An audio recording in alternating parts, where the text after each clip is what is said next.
नमस्कार दोस्तों, ये video tutorial compilation for mains का पार्ट है। आप प्लेलिस्ट में जाके ट्यूटोरियल की वीडियोस पेपर वाइज और टॉपिक वाइज देख सकते हो। और अगर आप दिसंबर 2019 के बाद की वीडियोस को देखना चाहते हो तो वीडियो के नीचे मौजूद ज्वाइन बटन की सहायता से आप मेंबरशिप को ज्वाइन कर सकते हो। चलिए डिस्कशन स्टार्ट करते हैं।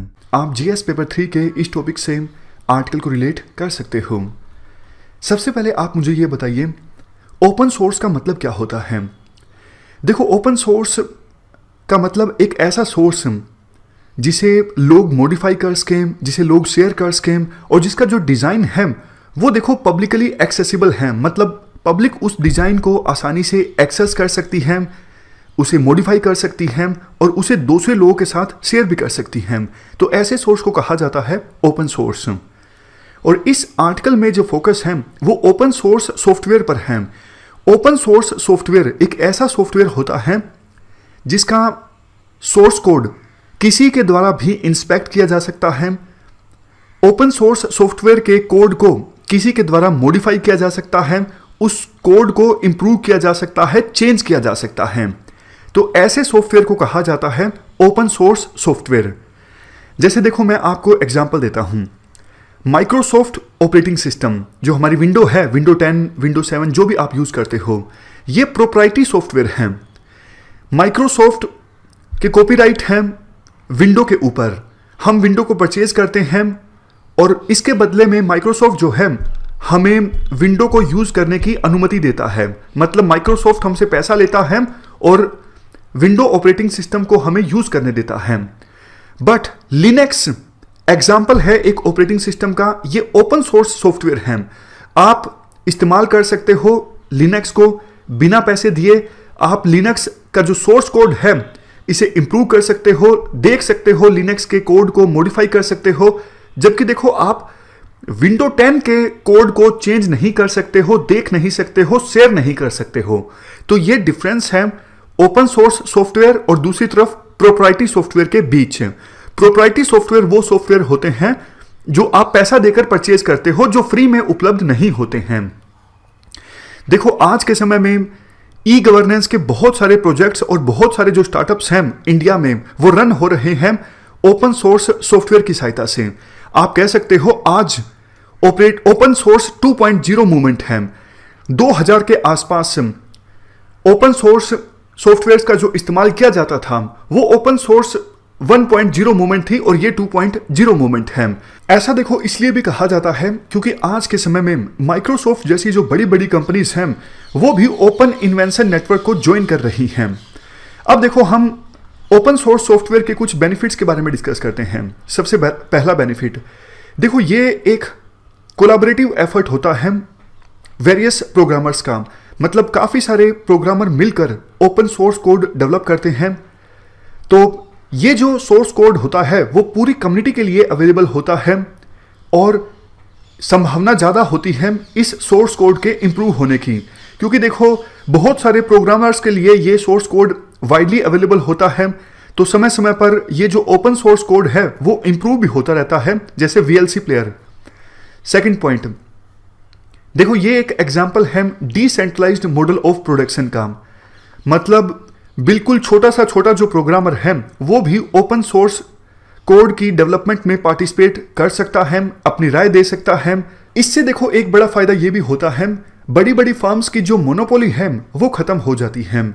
जैसे देखो, माइक्रोसॉफ्ट की मोनोपोली नहीं है ऑपरेटिंग सिस्टम में क्योंकि लिनक्स है। तो आप कह सकते हो बड़ी बड़ी फर्म्स की मोनोपोली होने से रोकता है ओपन सोर्स सॉफ्टवेयर, क्योंकि किसी के द्वारा भी इसका इस्तेमाल किया जा सकता है। अब देखो, कोई पर्सन है, कोई छोटी कंपनी है जिसके पास पैसे नहीं हैं प्रोप्राइटरी सॉफ्टवेयर खरीदने के, तो वो ओपन सोर्स सॉफ्टवेयर का इस्तेमाल करके अपना काम चला सकता है। नेक्स्ट पॉइंट, अगर देखो ओपन सोर्स सॉफ्टवेयर का इस्तेमाल किया जाता है तो गवर्नमेंट का जो खर्च है वो काफ़ी ज़्यादा कम हो सकता है। गवर्नमेंट को प्रोप्राइटरी सॉफ्टवेयर यानी कॉमर्शियल जो सॉफ्टवेयर है वो परचेज नहीं करने पड़ते। नेक्स्ट पॉइंट, इससे देखो इनोवेशन ज़्यादा आता है। जैसा हमने शुरुआत में डिस्कस किया, चूंकि ओपन सोर्स सॉफ्टवेयर का जो कोड है वो पब्लिक में अवेलेबल होता है, तो छोटा से छोटा जो प्रोग्रामर है वो भी अपनी तरफ से कुछ चेंज करके देख सकता है। अगर मैं ये कोड ऐड करता हूं तो ये सॉफ्टवेयर कैसे काम करेगा, क्या इसका फर्क होगा, तो इनोवेशन की संभावना जो है वो और ज़्यादा बढ़ जाती है। इवन देखो स्टार्टअप्स को भी इससे काफ़ी ज़्यादा फायदा होता है। बहुत सारे स्टार्टअप्स ऐसे होते हैं जिनके पास शुरुआत में पैसा नहीं होता नया कोड डेवलप करवाने के लिए, तो वो ओपन सोर्स सॉफ्टवेयर का इस्तेमाल करके अपना स्टार्टअप स्टार्ट कर सकते हैं और उस सोर्स कोड में चीज़ें ऐड ऑन कर सकते हैं अपनी आवश्यकता के अनुसार। समझ गए? तो और ज़्यादा स्टार्टअप्स जो हैं वो ओपन सोर्स सॉफ्टवेयर का इस्तेमाल करके अपने ऑपरेशंस स्टार्ट कर सकते हैं। Next point, independent from technology point of view. देखो, अगर मान लीजिए एक ही ऑपरेटिंग सिस्टम है माइक्रोसॉफ्ट का और हमारे देश में सरकारी जो कंप्यूटर्स हैं वो भी उसी ऑपरेटिंग सिस्टम का इस्तेमाल कर रहे हैं, लेकिन माइक्रोसॉफ्ट कंपनी तो आपको पता है ना यूएस की है, वैसे एमएनसी है लेकिन हेडक्वार्टर यूएसए में है, यूएसए की कंपनी है। तो कल को हमारी यूएसए के साथ युद्ध हो जाता है तो माइक्रोसॉफ्ट यूएसए का ही साथ देगी। वो कुछ ऐसा कर देंगे कि सारे के सारे ऑपरेटिंग सिस्टम हमारे देश में चलना बंद हो जाएंगे, कंप्यूटर सिस्टम पूरा ठप हो जाएगा। तो हम डिपेंडेंट हैं माइक्रोसॉफ्ट के ऊपर, माइक्रोसॉफ्ट यूएसए की कंपनी है। क्या हम ऐसा अफोर्ड कर सकते हैं हम किसी कंपनी के ऊपर डिपेंडेंट हो? तो देखो, अगर ओपन सोर्स सॉफ्टवेयर का इस्तेमाल किया जाता है तो हमारी डिपेंडेंसी नहीं होगी किसी पर्टिकुलर कंपनी पर। नेक्स्ट, अगर देखो ओपन सोर्स सॉफ्टवेयर है तो उसे बहुत सारी लैंग्वेजेस में लोकलाइज किया जा सकता है, अलग अलग लैंग्वेजेस में यूजर्स उसका इस्तेमाल करें, ये प्रोविजन किया जा सकता है। नेक्स्ट, डिजिटल डिवाइड जो है देखो वो आज हमारे देश में यूं तो नहीं कह सकते खत्म हो चुका है, लेकिन बहुत हद तक कम हुआ है पहले के अपेक्षाकृत। आज बड़ी संख्या ऐसी है जिनके पास मोबाइल फोन्स हैं, वो इंटरनेट को एक्सेस कर रहे हैं, इंटरनेट काफ़ी ज़्यादा सस्ता हो गया है। देखो वो बात अलग है, एकदम से इंटरनेट सस्ता हुआ है हमारे देश में तो अभी फ़िलहाल ज़्यादा फोकस एंटरटेनमेंट पर है, लेकिन ऐसा हर देश में होता है। धीरे धीरे जो फोकस है यूथ का और बाकी लोगों का वो डाइवर्ट होगा एजुकेशन पर, हेल्थ सेक्टर में, और लोग इंटरनेट का बेहतर ढंग से इस्तेमाल करना स्टार्ट करेंगे। तब देखो ये ओपन सोर्स सॉफ्टवेयर जो है बहुत ज़्यादा यूजफुल होगा एंटरप्रेन्योर्स के लिए, इनोवेटर्स के लिए। अब देखो हम कुछ डिसएडवांटेजेस डिस्कस करते हैं ओपन सोर्स सॉफ्टवेयर के। अगर देखो ओपन सोर्स सॉफ्टवेयर के इस्तेमाल को कम किया जाता है तो इससे बहुत सारी कॉमर्शियल फर्म्स को नुकसान होगा, और अगर उनको कम रेवेन्यू प्राप्त होगा तो सरकार को टैक्स के रूप में कम रेवेन्यू मिलेगा, और ऐसी कंपनीज की संख्या ज़्यादा होगी तो इकोनॉमिक एक्टिविटीज़ कम होंगी, देश की इकोनॉमी पर फर्क पड़ेगा। नेक्स्ट, देखो कुछ एक्सपर्ट्स ये भी विश्वास करते हैं कि हर जगह ओपन सोर्स सॉफ्टवेयर का इस्तेमाल नहीं किया जा सकता। कई जगह क्लोज सॉफ्टवेयर यानी प्रोप्राइटरी वाला सॉफ्टवेयर जरूरी होता है, बट होता ये है काम स्टार्ट हो जाता है ओपन सोर्स सॉफ्टवेयर से, लेकिन आगे रास्ता बंद दिखता है, इससे ऑपरेशंस जो हैं वो बाधित होते हैं। नेक्स्ट पॉइंट, देखो अगर ओपन सोर्स सॉफ्टवेयर पे बहुत ज़्यादा फोकस किया जाए, कल को ब्यूरोक्रेट्स क्या हैं वो प्रोप्राइटरी सॉफ्टवेयर का इस्तेमाल करेंगे ही नहीं अगर आवश्यकता पड़ी तो भी, क्योंकि यूं लगेगा कि आपने प्रोप्राइटरी सॉफ्टवेयर को इस्तेमाल करने के लिए इजाज़त दी, इसका मतलब आपने कुछ कमीशन लिया है। तो ऐसी सिचुएशन में पॉलिसी पैरालिसिस ज़्यादा हो जाएगा। पता है कि ओपन सोर्स सॉफ्टवेयर का इस्तेमाल नहीं हो सकता, बट फिर भी प्रोप्राइटरी सॉफ्टवेयर का इस्तेमाल नहीं किया जा रहा है, बस इस डर से कि करप्शन का आरोप ना लगे, तो इससे पॉलिसी पैरालिसिस आ सकता है। नेक्स्ट पॉइंट, देखो ओपन सोर्स सॉफ्टवेयर में कोई प्रॉब्लम आ जाती है, कोई टेक्निकल इशू आ जाता है तो फिक्स करने में प्रॉब्लम हो सकती है, जबकि प्रोप्राइटरी सॉफ्टवेयर की जो कंपनीज हैं उनको पता होता है कहाँ पे क्या एरर आई है, वो जल्दी से फिक्स कर सकते हैं। Next, security issues.